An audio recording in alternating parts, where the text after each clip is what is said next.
Okay,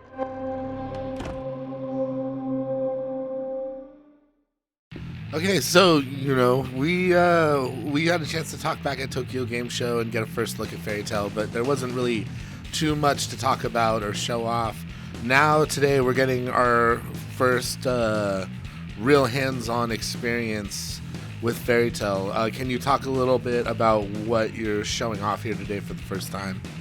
Okay, with this build, we actually left out a lot of the elements and features, but what we wanted the players to see is to take a look at the guild, and then the town of Magnolia, and then to experience the battle system firsthand, and then just to get an overview feel of the basic game flow. Now let's talk a little bit about the town of Magnolia. A lot of fans here today were really excited to get their first chance to walk around the town in 3D. This is the first time it's been fully mapped out.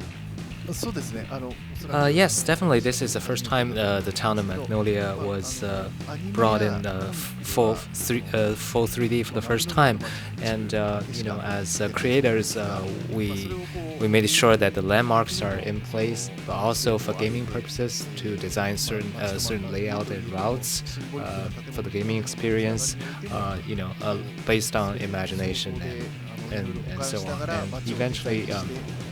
The author Mashima Sensei, actually looked at the town, and he was impressed and approved of the current design. So yes.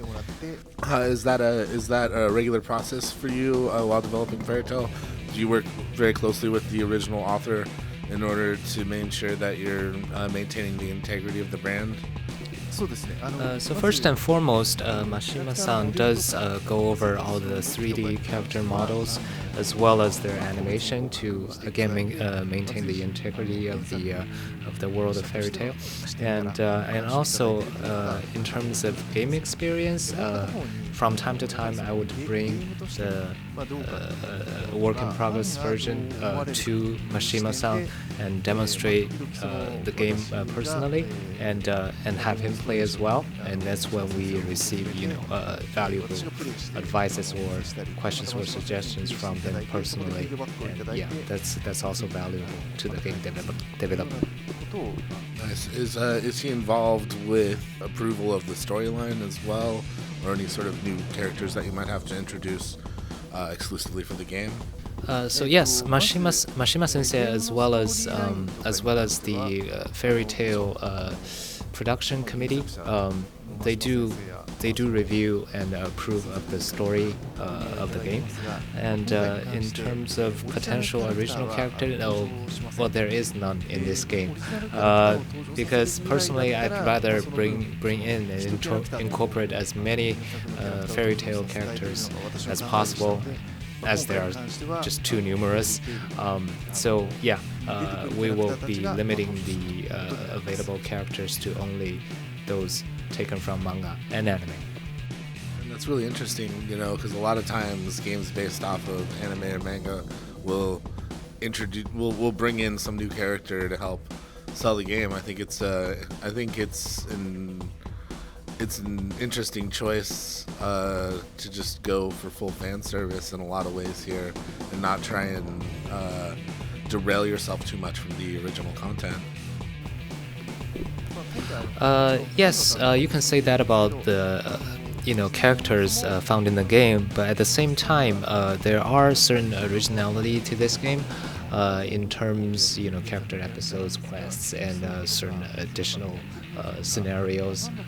So things that we think fans will can appreciate, and so fans can expect those in the game as well. Now, one thing I really want to talk about is the combat. This was my first chance to see the combat.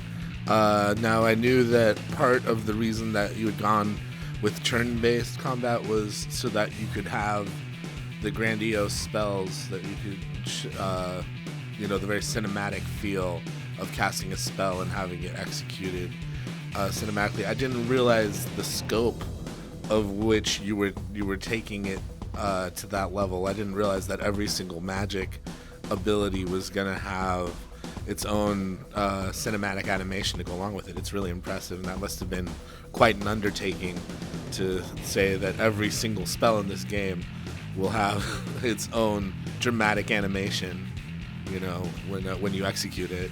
Well, first of all, thank you for saying that. And in terms of magic, it is still rather basic in the current chapter. So the series fans can expect, more grander magic like Unison Raid and more flashier chain magic.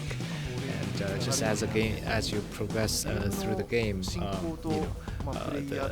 the magic, you'll find more variety, and the magic will get more and more spectacular. Now, the other thing I noticed is each of your abilities works off of a grid as well. Like your attacks have a pattern to them, and they'll only attack in those certain spaces, depending on how you're trying to attack the enemy. How early on was this grid system integrated, and like why did you decide to go with the grid system for the magical attacks? The idea was fixed, I would say, early or midway through the development. It hasn't wavered since then. Because there are so many so many different magics in this game, and in order to differentiate them, aside from like elemental properties and how powerful they are, we just thought to add another layer, basically the attack radius, in order to make it more interesting and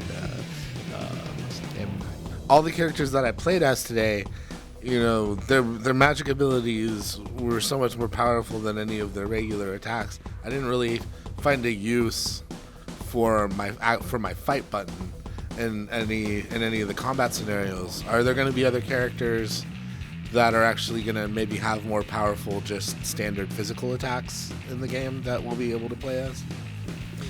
The game balance isn't final, obviously. So down the road, maybe we'll have certain characters that are more that have more powerful like physical attacks. But the underlying idea is to use magic. So magic is bound to do, generally speaking, is bound to do more damage than physical attacks.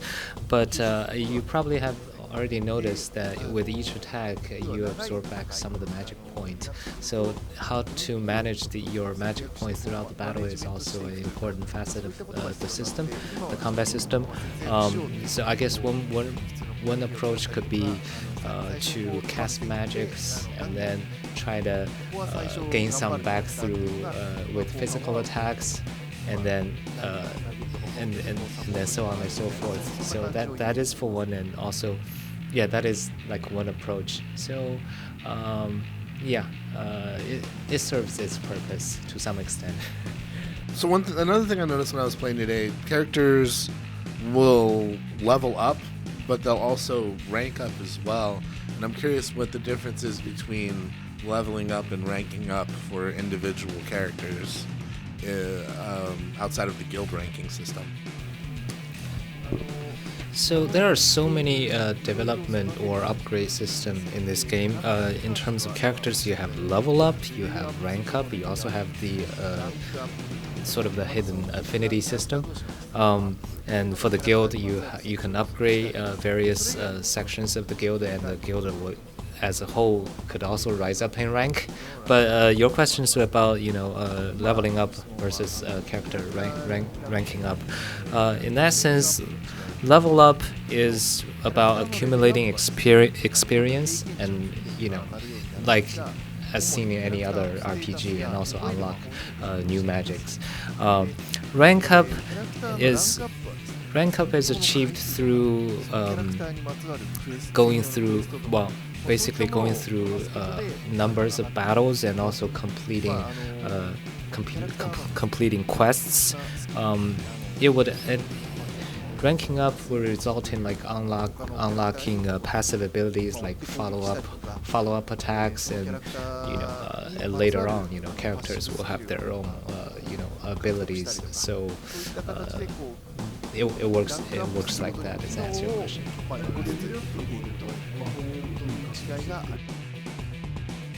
Yeah, so basically, leveling up is your standard where you gain attributes for your character like strength and intelligence and things like that, and then ranking up is like more for unlocking their personal like abilities and attributes and things.